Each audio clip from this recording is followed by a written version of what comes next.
What's up mga ka-toys? So, ito na naman tayo sa another unboxing video natin. At ang ating unbox na ngayon, nakikita nyo, puro Spider-Man. Yan, yung mga villain.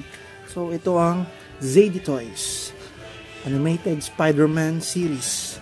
So, may kaliitan siya dahil around 4 inches lang siya. Mga 3.75, 3.9 something. Ito, nakikita nyo ang ating OG Spider-Man. Tapos, meron siyang faceplate sa likod.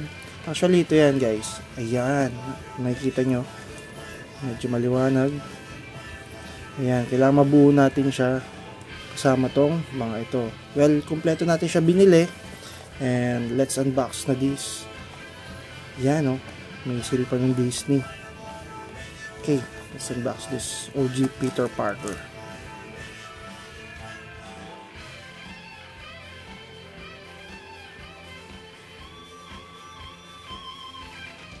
So, ayan no guys. Ito, ang ating OGs. Ito yung faceplate. Ganda. Ating OG Spider-Man. Peter Parker. Ayan, maliit lang siya guys. Kung nakikita nyo, ito yung kamay ko. Ayan lang siya. Around 4 inches lang siya. Ayan o. OG Spider-Man. So, may articulation din siya. Makikita natin. Ayan.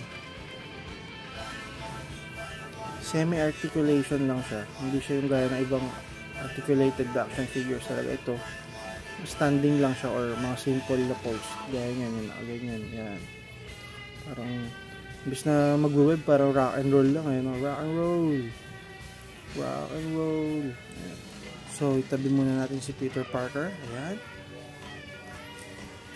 Next natin si, of course, sa mga sikat din na Spider-Man, si Miles Morales. Buksan natin.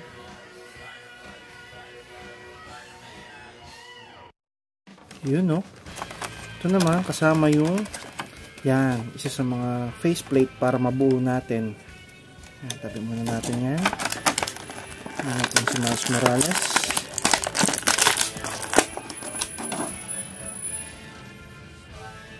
Yung same ni Spider-Man, limited lang articulation at maliit lang rin siya.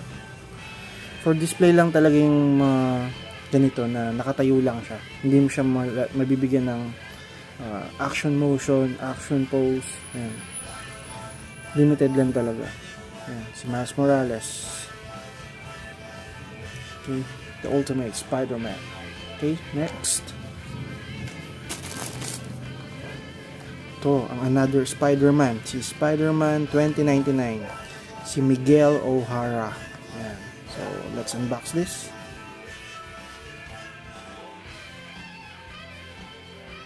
So, ayan, no? Gaya ng dalawang Spider-Man. Ganun pa rin. Actually, lahat naman sila. Limited articulation. But I think, yung mga villain, medyo mas maganda articulation ng mga yun. Ay, wow! So, this one has the web wings, you know. Pero medyo maliit yung ganito niya kasi yung ibang Miguel O'Hara malalaki gaya sa kung napanood nyo Into the Spider-Verse tsaka Across the Spider-Verse. Then the another web plate. So tabi muna natin si Miguel O'Hara. Bukas tayo ng ibang Spider-Man ulit.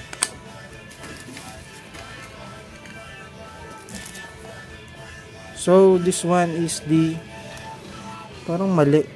Scarlet Spider. Hindi ko alam kung type to. Dati Scarlet Spider to eh. This is, I guess this is Ben Reilly. The Scarlet Spider version 1. Kasi mayroon dalawang version nito. Yung sa version 2, mas maganda yun yung itim yung mata. Tas red and black lang. So, this is Ben Reilly. Check natin. Yun, yan yung hoodie niya. Yun. This is the Scarlet Spider version 1. Pero ba't ganyan sa box Scarlet? Nagbumukhang bootleg tuloy ito. Dahil pangit yung pangalan. Pero I guess that's typo lang naman sa box. And the head articulation is good. Yan. Dun tayo sa next. So next is the the Ghost Spider or the Spider-Gwen. Si Gwen Stacy kasi to. So, medyo sira na yung box kasi galing siya overseas. Zayde Toys. So, let's open it. So, ito na nga si Spider-Gwen. Ayan, kung makikita nyo guys, ayan, parang mayroong dumi, yung pink na pintura, yung paint chip, tawag dyan. So, hindi naman siya big deal. Okay naman. So, open na natin yung mga villain. Let's go.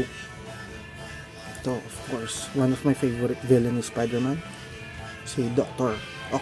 Octavius. Or, kilala bilang Doc Ock or Dr. Octopus. So, unbox natin siya. So, ayun o guys. Si Doc Ock. Yun. May butas siya para lalagyan ng mga tentacles niya. At andito yung tentacles. Yun o. Kasama ng spider plate.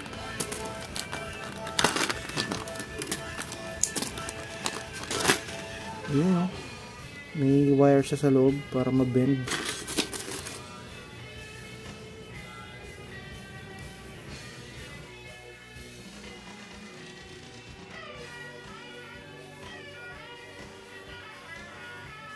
Yun, after natin makabit yung tentacles, ayan tsura nyo. Angas. Hindi ko alam kung baka baligtad ko na ilagay itong upper tsaka lower tentacles nya. Baka ito yung nasa baba, ito yung nasa pinakataas. Hindi ko sure. Mamaya ko kakalikutin. At yung left leg nya is kinda a little bit loose. Pero hindi naman sobrang loose. Tighten pa rin, pero pag ginanon mo, mabilis siyang bumaba. So, let's unbox the next villain. Our next villain is Electro. So, nakalimutan ko name niya. Ang naalala ko lang is Max. Hindi ko alam yung surname niya. So, let's unbox him. Okay. Ayun, no. Angas. Ganda. Pero, yung Marvel Legends version nito, yung retro na kagaya nito is, meron siya mga lightning sa kamay. Ito wala. Sana ganun man lang, nilagyan nila ng ganun. Para medyo maangas. Tapos nakaganon yung kamay. Tapos merong lightning. Parang si Emperor Palpatine. Unlimited power! So, let's go for our next villain. Tabi muna natin to. Yun, no? Ang dambuha lang si Rhino.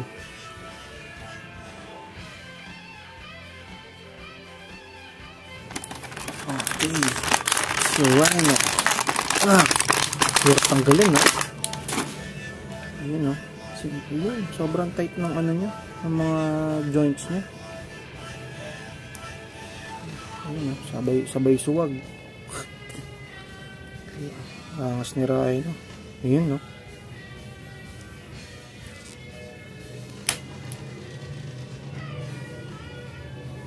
Ba totoong pangalan ni Rhino?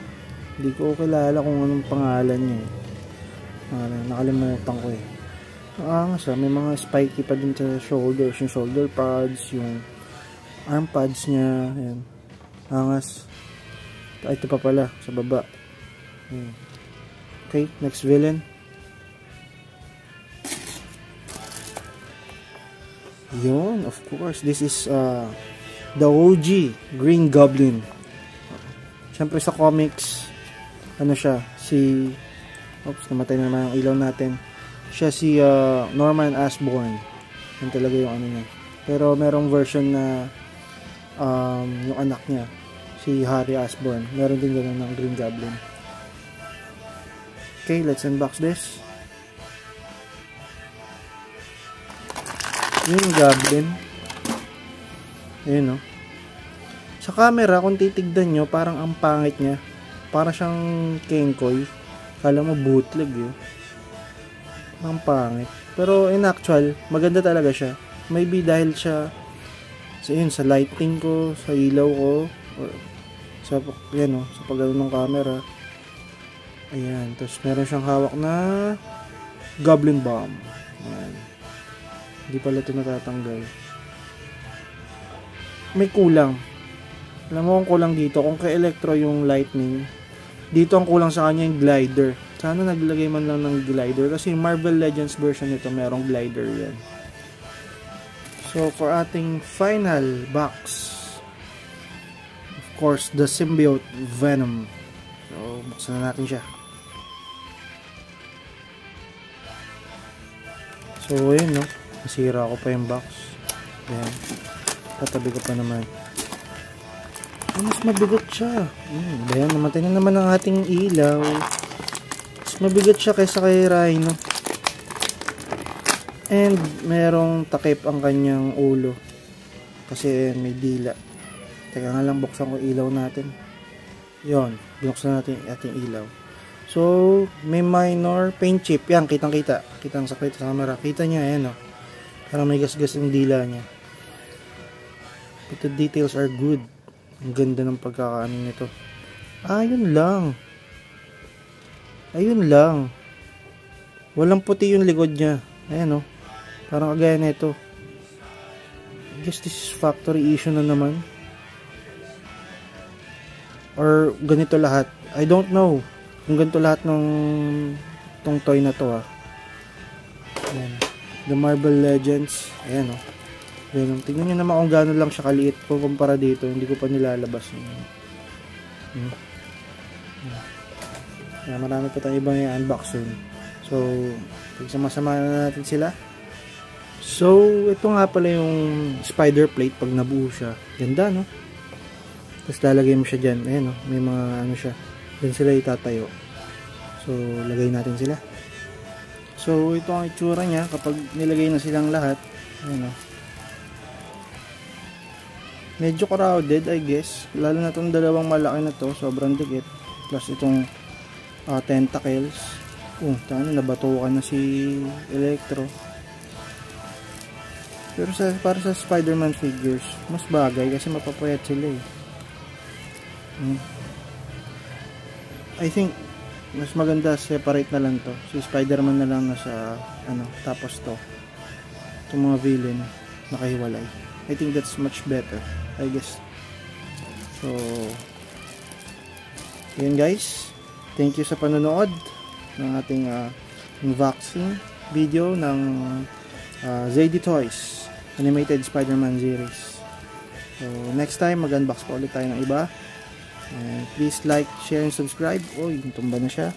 And thank you guys. Hanggang sa ulit, mga ka-toys.